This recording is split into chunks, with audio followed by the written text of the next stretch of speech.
Меня зовут Максимов Максим, мне 19 лет. 9 августа за участие в мирной акции протеста был задержан сотрудниками ОМОНа и доставлен в Цыпно-Крестино, после чего перевезен в Жодино.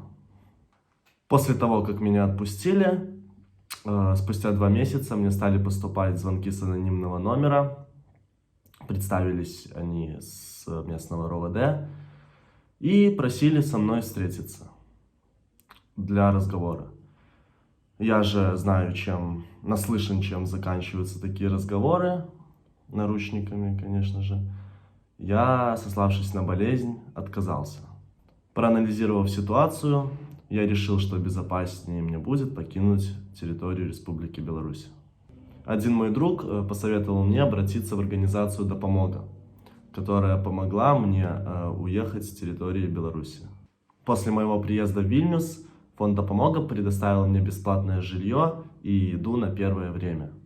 Сейчас нахожусь на стадии оформления документов, которые требуют материальных затрат, а также занимаюсь поиском работы.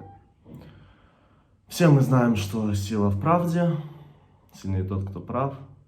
Поэтому я очень надеюсь, что в скором времени я вернусь домой в Беларусь.